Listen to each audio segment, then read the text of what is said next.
Tapi Aduh, kalau kalau misalkan jadinya dipikir-pikir, kayak aduh. Coach Ivan kan ya nggak apa-apa juga kan ya.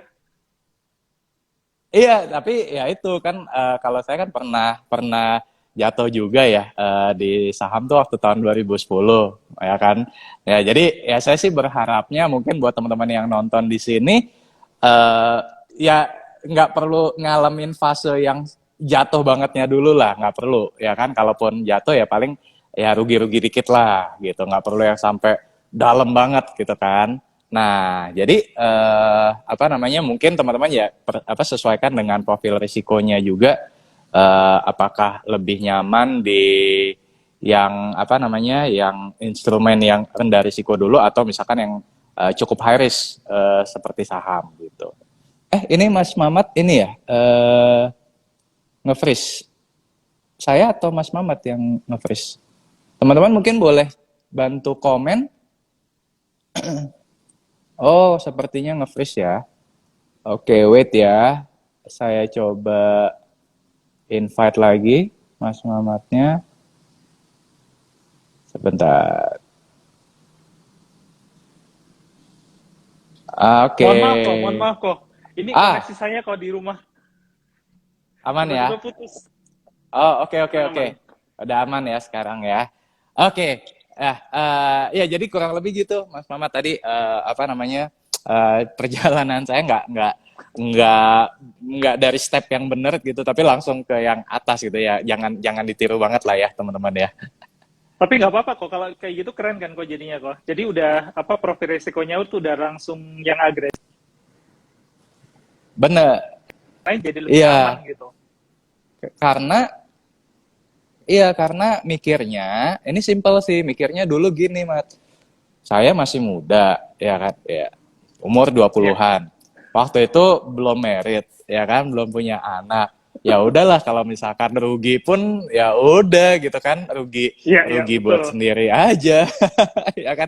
Tapi kalau misalkan dipikir-pikir, aduh kalau sekarang udah merit, udah punya anak, ntar kalau misalkan sampai rugi banget kan masa iya anak sama istri juga harus nanggung kan beda. Betul Beda betul banget betul. konsepnya gitu ya kan.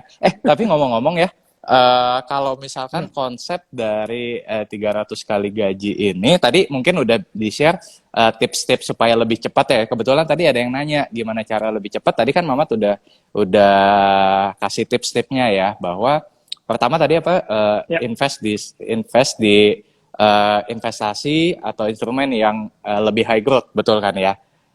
ya betul Terus betul. kemudian tadi kalau ada dividen jangan lupa untuk di reinvest lagi, gitu kan ya. Terus tadi Diinvestasikan ada lagi. lagi Betul. ada lagi apa?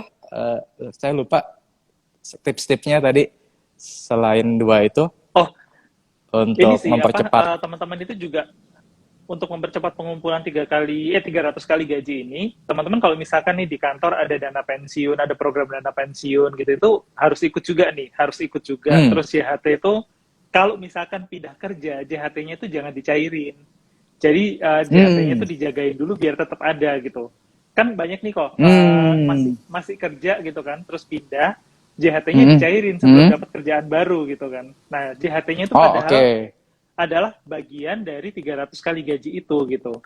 Terus kemudian yang dana pensiun Hmm. dari kantor nih kok penting banget kok. Dana pensiun dari kantor Hmm. ini kalau di kantornya ada program dana pensiun, ternyata banyak nih yang Hmm. curhat sama saya, mereka nggak mau ikutan Hmm. karena nggak mau gajinya Hmm. dipotong lagi. Padahal kalau Hmm. mereka ikutan, mereka itu bisa ditambahin kontribusi perusahaan di luar kontribusinya dia, dan itu adalah Hmm. apa namanya duit gratis sebenarnya kan tambahan dari gaji di Hmm. luar gaji bulanan gitu. Nah itu tuh yang sering banyak Hmm. orang kelewat kok, banyak orang yang nggak tahu, terus mereka Hmm. nggak mau gitu. Sayang banget padahal itu termasuk Hmm. dari cara ngumpulin 300 kali gaji ini. Termasuk ini Bener juga nggak nggak? sih? Termasuk BPJS, termasuk BPJS juga Iya, berarti ya. iya betul. BPJS Ketenagakerjaan yang JHT itu termasuk juga Heeh. gitu. Nggak maksudnya Sama yang kesehatan gitu? yang kesehatan penting.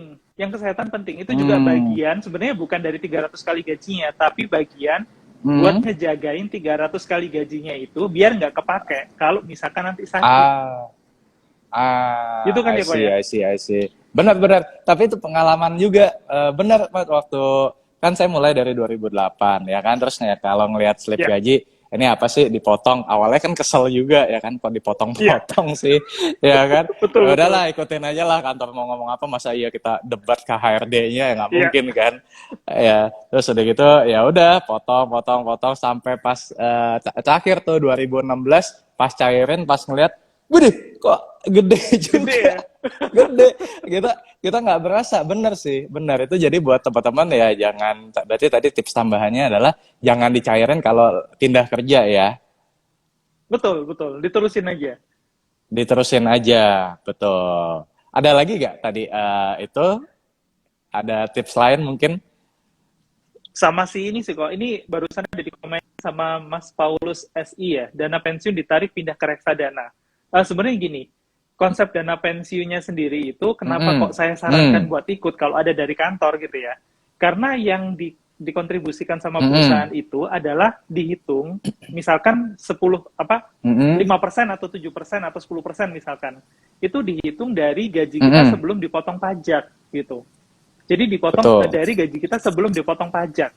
Jadi bayangkan kalau misalkan kita nggak mau ikut, gaji kita let's say 10 juta, sebelum dipotong pajak itu sebenarnya 12 juta. Nah, kontribusi perusahaan itu dihitung dari 12 jutanya loh, sebelum dipotong pajak. Nah, kalau misalkan kita pindahin ke reksadana gitu kan, nah itu nanti kita nggak dapat keistimewaan pajaknya dana pensiun. Dana pensiun itu ada keistimewaan pajak kan ya Pak ya? Jadi kalau obligasi, dana pensiunnya beli obligasi itu nggak kena pajak. Terus habis itu deposito nggak kena pajak juga. Cuman nanti waktu dicairkan pas kita tua, cuman kena sekitar 5%-an gitu kan. Jadi dana pensiun ini sangat-sangat istimewa kalau di kantornya ada. Sayangnya kantor saya nggak ada kok. Malah curhat saya. Wah, ini yang nonton nih bisa mungkin satu kantor langsung besok. Ayo kita bikin kita bikin program dana pensiun. Nah, kalau kantornya ada, ikutin. Dan maksimalkan kontribusi kepesertaannya kan ya Pak ya, harusnya ya. Betul. Nah itu terjawab ya. Jadi apa namanya, sayang ya kalau misalkan dana pensiunnya ditarik masuk ke reksadana ya. Jadi biarin aja ya sebenarnya. Gitu. Betul. Nah, biarin aja. Nah, mungkin mau tanya, kan tadi balik ke konsep 300 kali gaji. 300 kali gaji ini kan kalau pakai kata gaji berarti adalah konsep untuk orang yang pendapatannya tetap. Ya kan? Misalkan kalau karyawan swasta atau pegawai negeri itu kan memang tetap. Tapi gimana kalau katakanlah untuk freelancer? Ya freelance yang notabene mungkin penghasilannya up and down, ya naik dan turun gitu kan. Atau nah ini ada juga yang nanya dari siapa tadi tuh JNDNT. Kalau misalkan income-nya UMR tapi sudah ada anak dan istri. Nah, mungkin boleh di-share nggak tips-tipsnya tuh? Kan ini beda nih pasti nih. Iya. Ini kebetulan tadi siang banget ada yang nanya juga kok, dan beliau adalah freelancer. Dan saya nanya kan, caranya beliaunya ini mengatur keuangan gimana. Nah, kalau dari beliaunya ini si freelancer ini bilang sih kalau misalkan freelancer penghasilan memang nggak pasti. Tapi kalau freelancer yang pasti adalah pengeluaran gitu kan. Nah, kalau kayak gitu jadi hitungnya dari pengeluaran aja. Nggak apa-apa. Dan pengeluaran freelancer ini meskipun nilainya tetap, sementara income-nya itu kadang-kadang jauh lebih tinggi daripada income, kadang-kadang lebih rendah dari income. Nah, kalau dihitungnya itu rata-rata, kalau misalkan ngitungnya pakai pengeluaran, jadi 300 kali pengeluaran, itu nanti harapannya nih, begitu selesai, dia berhenti bekerja sebagai freelancer, dana yang terkumpul 300 kali pengeluaran ini bisa membiayai pengeluarannya dia minimum berapa gitu. Jadi dihitungnya dari pengeluaran yang pastinya. Jadi jangan dari yang tidak pastinya. Kalau nggak pasti kan nanti deh dihitung dari income yang paling kecil aja deh misalkan. Kadang-kadang 100 juta, kadang-kadang 5 juta. Sementara pengeluarannya 20 juta. Jadinya nggak cocok kan kalau kayak gitu. Jadi dihitung dari pengeluaran yang pasti aja kok kalau misalkan dari itu. Berarti kalau yang untuk freelancer atau freelance ambilnya dari pengeluaran ya. Nah, tapi pengeluarannya ini sendiri gini, pengeluaran kan kadang juga naik turun ya. Kadang misalkan, aduh bulan ini lagi pengen hemat deh, ya kan. Misalkan katakanlah 5 juta. Terus bulan depan, aduh kayaknya kerja udah capek banget, mau dong nikmatin, ya kan. Naik misalkan jadi 10 juta misalkan, ya kan. Terus bulan depan lagi hemat lagi, bulan depan pengen healing lagi. Nah, pakainya mendingan rata-rata atau yang tertinggi atau gimana tuh? Kalau kayak gitu saya sarankan yang tertinggi pengeluarannya. Karena apa? Karena Hmm. pengeluaran yang paling tinggi adalah level paling nyamannya dia kan.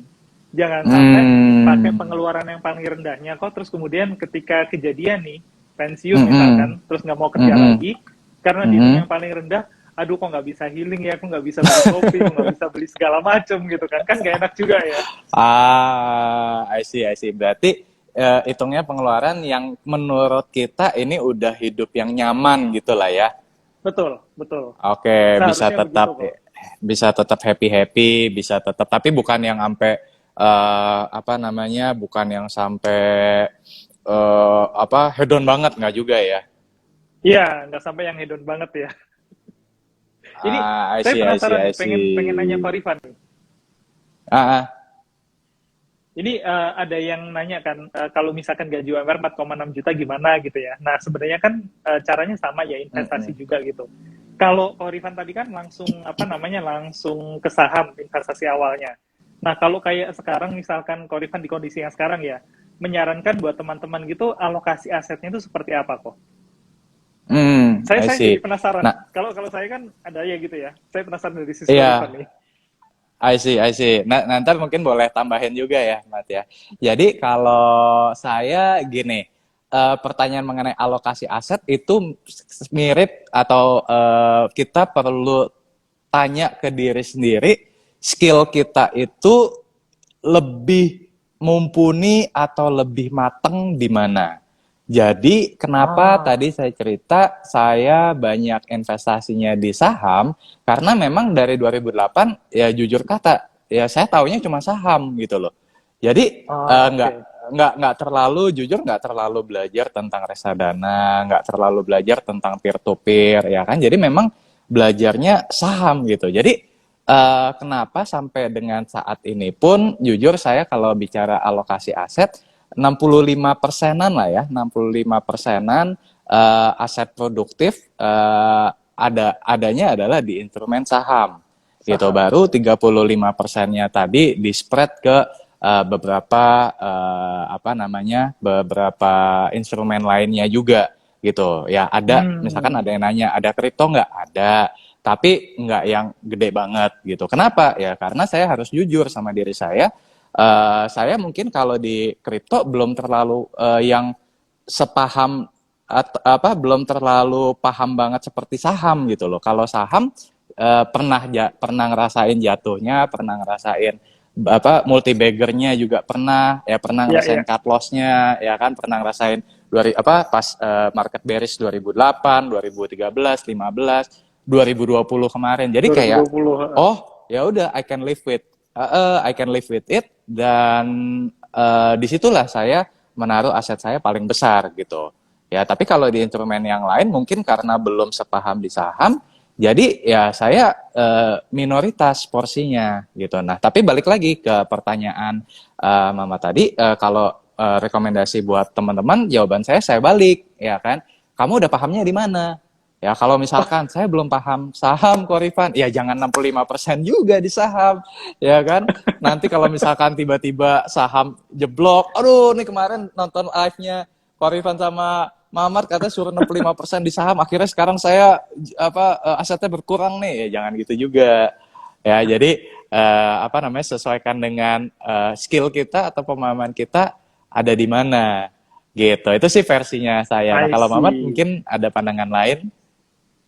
Keren, keren kok, keren. Ini juga yang mau saya garis bawahi kok. Nanti kalau misalkan saya bikin konten, saya akan bilang, menurut Korifan gitu kan, beli sesuatu yang kamu memang paham. Tapi kalau misalkan nih, Benar. pahamnya itu baru deposito, jangan berhenti di situ. Pelajari yang lain gitu ya, kayak Mm-mm. sampai minimal Benar. paham tentang saham gitu. Benar. Jadi tapi itu good things yang saya suka lihat juga dari apa IG-nya Mamat adalah orang jangan puas di deposito gitu kan. Karena ya kita Ya, tahu ya. lah deposito kan secara secara risiko memang safe banget ya kan. Tapi secara potensi tentu ada yang lebih tinggi lagi gitu. Masalahnya Betul, betul. kadang gini kali ya, mungkin Mamat nanti bisa punya pandangan lain. Kalau saya ngeliatnya kadang orang masih punya mental block. ya kan? Aduh, Oh iya, apa saya capek lah, apa namanya udah kerja gitu kan, masa mesti belajar saham, mesti baca laporan keuangan, ya kan? Ya, betul jadi kok. kayak udah mental Mager block kok, dulu mager. gitu.